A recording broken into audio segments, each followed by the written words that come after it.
DS classes में आप सभी डियर स्टूडेंट का स्वागत है। मैं हूं दीपिका साहू। आप सभी के लिए लेकर आई हूं बच्चों वार्षिक मूल्यांकन हेतु अभ्यास प्रश्न पत्र कक्षा 8 विषय विज्ञान।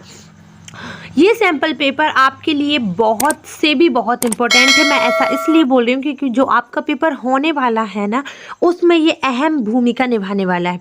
इसमें जो आपको सही विकल्प रिक्त स्थान दिए ये मोस्ट आईएमपी है बेटा, और इसी में से आना है, तो इसको ध्यान से देखिएगा। चैनल को सब्सक्राइब नहीं किए तो कर लीजिए, क्योंकि मैं आपको सैंपल पेपर 5 देने वाली हूँ, उससे आउट ऑफ पेपर नहीं आएगा। समझ रहे हैं आप लोग? तो प्लीज़ इसको जल्दी से जल्दी मतलब अपने फ्रेंड्स को तो शेयर कर ही दो, कम से कम वो भी तो अपना मतलब जो आप बेनिफिट ले रहे हो वो भी तो वो ले सकते हैं ना। अगर आपके रियल मित्र हैं, रियल फ्रेंडशिप है आपके किसी दोस्त से, तो उसको ज़रूर शेयर करिएगा। चलिए स्टार्ट कर लेते हैं। फर्स्ट में दिया है कि खरपतवार हटाने की जो प्रक्रिया होती है उसे क्या बोलते हैं। बेटा आपके 5 नंबर के सही विकल्प आएंगे और ये बहुत आईएमपी होंगे। क्या लिखा है यहाँ पर? खरपतवार हटाने की प्रक्रिया क्या होती है बताइए। कटाई बोलेंगे, निराई बोलेंगे, फटकना या फिर भंडारण। बताइए इसका राइट आंसर क्या होगा। इसका राइट आंसर होगा बेटा निराई, बी वाला। कौन सा? हाइड्रा में प्रजनन होता है। हाइड्रा जो होता है उसमें प्रजनन होता है। प्रजनन किससे होता है? मुकुलन द्वारा, द्विखंडन द्वारा, संलयन द्वारा या फिर आपका ये क्या लिखा है, कायांतरण द्वारा। बताइए किसके द्वारा होता है? ये होता है आपका मुकुलन द्वारा। अगर आपको नहीं पता है तो जान लीजिए, क्योंकि ये आपके पेपर में ज़रूर पूछा जाएगा। किसके द्वारा होता है बेटा? मुकुलन द्वारा। थर्ड देखिए ज़रा क्या लिखा है आपका, थर्मोसेटिंग प्लास्टिक है। थर्मोसेटिंग प्लास्टिक ये वही है ना? हाँ, थर्मोसेटिंग प्लास्टर जो लिखा है आपका क्या है? पीवीसी, पॉलीथिन है, बेकेलाइट है या फिर पॉलिस्टर है। थर्मोसेटिंग प्लास्टिक क्या है आपका? तो राइट आंसर है क्या आपका? बेकेलाइट। ये क्या है? एक बेकेलाइट है। फोर्थ देखिए, ईंधन के अपूर्ण दहन में कौन सी गैस उत्पन्न होती है? ईंधन के अपूर्ण दहन में कौन सी गैस उत्पन्न होती है? सल्फर, कार्बन मोनोऑक्साइड या फिर ऑक्सीजन या फिर नाइट्रोजन। तो राइट आंसर क्या है आपका? Carbon monoxide. कौन सा है इसका आंसर? बी वाला। ईंधन के अपूर्ण दहन में कौन सी गैस जो है उत्पन्न होती है? बी वाली, कार्बन मोनोऑक्साइड। चलिए फिफ्थ वाला देख लेते हैं। फिफ्थ में लिखा है धनुष को खींचने के लिए धनुर्धर द्वारा लगाए बल का उदाहरण है। धनुष को खींचने के लिए जो धनुर्धर होता है उसके द्वारा लगाए गए बल का उदाहरण क्या होता है? गुरुत्व बल का, चुंबकीय बल का, असंपर्क बल का या फिर पेशी बल का। कौन से बल का प्रयोग किया जाता है? तो राइट आंसर है आपका पेशवीय बल का। किसका? पेशवीय बल का। ठीक है, चलिए आगे देख लेते हैं। आगे क्या बोला है आपका? ये लिखा है आपका रिक्त स्थानों की पूर्ति करिए। फर्स्ट क्या पूछा है आपसे कि सूर्य के सबसे समीप का ग्रह कौन सा होता है। तो ये तो आपको कॉमन जनरल नॉलेज है आपके लिए, तो ये तो आपको पता होना चाहिए कि सूर्य के समीप सबसे समीप ग्रह कौन सा होता है? बुध होता है। कौन सा होता है? बुध। यहाँ पर सेकंड देखेंगे। सेकंड क्या बोला है आपका कि हैजा ब्लैंक के द्वारा होने वाला रोग होता है। हैजा के खालिस्तान के द्वारा होने वाला रोग होता है, तो इसका लिखेंगे हम विब्रियो कॉलेरा। चलिए मैं लिख देती हूँ आपको। यहाँ पर लिखेंगे आप विब्रियो सॉरी, और यहाँ पर लिखेंगे हम कोलेरा। ठीक है, अब हम आगे देखेंगे। आगे बोला है आपको थर्ड वाला कि चीनी को अल्कोहल में परिवर्तन करने का प्रक्रम कहलाता है। क्या कहलाएगा? चीनी को अल्कोहल में परिवर्तन करने का प्रक्रम जो होता है वो क्या कहलाता है भाई? किण्वन। क्या कहलाता है? किण्वन। देखिए मैं आपको बताती हूँ, किण्वन बोलेंगे यहाँ पर। ये करेक्ट है। चलिए लिख लीजिए आप लोग, यहाँ पर ये आ रहा है। ठीक है, करेक्ट है। चलिए आगे क्या बोला है? धातुएं अम्लों से अभिक्रिया कर खालिस्तान गैस बनाती है। कौन सी गैस बनाती है बच्चा? ये तो आपको पता होना चाहिए। ये गैस बनाती है हाइड्रोजन। क्या बनाती है? हाइड्रोजन।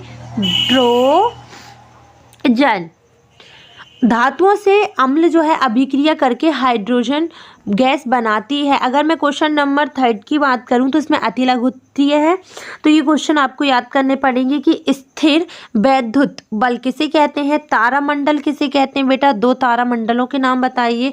कोल तार के कोई 3 उपयोग बताइए। फोर्थ है आपका हम जैव विद्युत का संरक्षण क्यों करना चाहिए। 5th है आपका जरायुज जंतु किसे कहते हैं। उर्वरक तथा खाद में 3 अंतर लिखिए। ये आपके मोस्ट आईएमपी क्वेश्चन है।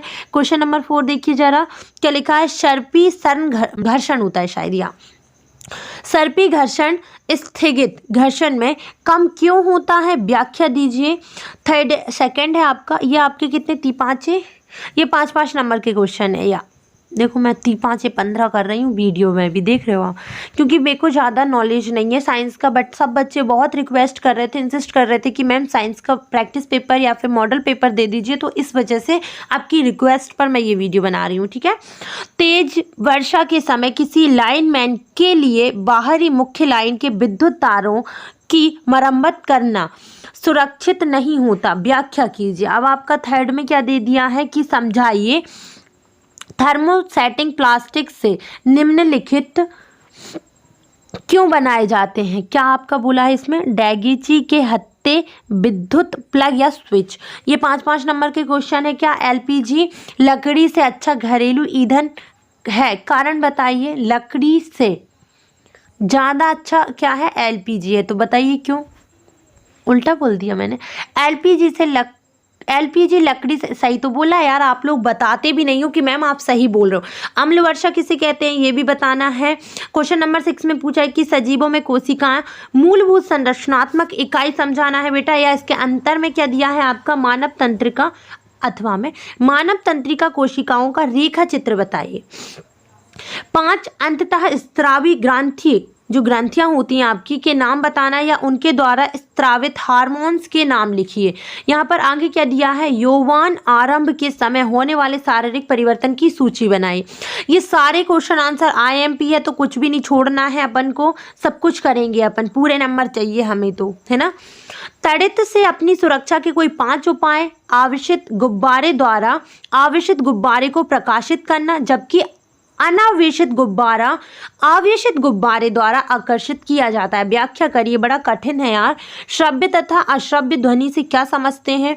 दोलन आवृत्ति किसे कहते हैं। ध्वनि प्रदूषण मानव के लिए किस प्रकार हानिकारक है। देखो ये 5 नंबर का और ये 2 नंबर का, इसका अथवे में भी वही दिया है कि एक दोलक 4 सेकंड में 40 बार दोलन करता है, इसका आवर्तन काल ज्ञात करना है, ठीक है। क्वेश्चन नंबर 10 में भी आपको चित्र बनाने के लिए दिया है कि मानव के नेत्र का चित्र बनाइए और परावर्तन के नियम लिखना है। इसके अथवे में दिया है आपको क्या, कैलाइडोस्कोप की रचना का वर्णन करना है और कैलाइडोस्कोप का एक उपयोग लिखना है। 5 2 7 नंबर के क्वेश्चन है कुल मिलाकर। 2 क्वेश्चन और है, ज़्यादा दिमाग नहीं खाएंगे आपका। क्या आप नींबू के अचार को एल्युमिनियम पात्रों में रख सकते हैं, क्यों रख सकते हैं, आंसर स्पष्ट करना। यह सेकंड में भी लिखा है आपका कि सोडियम एंड पोटेशियम को मिट्टी के तेल में क्यों रखा जाता है। इसके अथवे में बच्चा दिया है कि धातु और अधातु में निम्नलिखित गुणों के आधारों पर अंतर बताइए। दिखावट, कठोरता, आघात वर्धनीयता, दाह तन्यता, ई है क्या, ऊष्मा एवं विद्युत के चालक, ठीक है। सेकेंड आपको दिया है क्या, एल्यूमिनियम की पन्नी का उपयोग खाद्य सामग्री को लपेटने में क्यों किया जाता है, बताओ।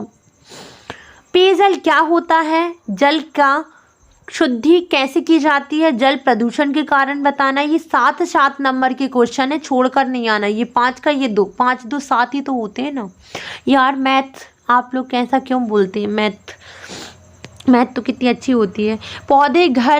पौधा घर प्रभाव का अपने शब्दों में वर्णन करना है। सेकंड है कि 2 गैसों के नाम लिखिए जो पौधा घर प्रभाव में योगदान करती है। ये भी आपका दोनों क्वेश्चन 7 नंबर के हो जाएंगे, 5 ऊपर वाले के लिए, 2 नीचे वाले के लिए, ठीक है। चलिए आप लोगों की डिमांड पर ये सैम्पल पेपर की मैं वीडियो बना रही हूँ। अगर आप ये वाला सैम्पल पेपर 2 देखना चाहते हैं तो मुझे कमेंट सेक्शन पे इन्फॉर्म कर दीजिएगा। अगर वीडियो पसंद आई होगी तो वीडियो को लाइक करे बिना बिल्कुल कोई भी चला गया ना तो मैं घर पर आ जाऊँगी आप सभी के, और कॉमेंट करके बताइएगा कि वीडियो आपको कैसी लगी। वीडियो में कोई भी प्रॉब्लम रही हो तो मुझे कॉमेंट सेक्शन में ज़रूर बता दिया करें। कोई भी गलती हो आप मुझे बेझिझक बता सकते हैं, इसमें कोई दो राह नहीं है कि हम कुछ भी बोलें आपको, ठीक है। चलिए धन्यवाद आप सभी का। सैंपल पेपर 2 देखने के लिए हमारे चैनल को सब्सक्राइब कर लो और अपने 5 दोस्तों को जल्दी शेयर कर दो, वो भी पढ़ ले बेचारे, पेपर जल्दी है, ठीक है। चलिए।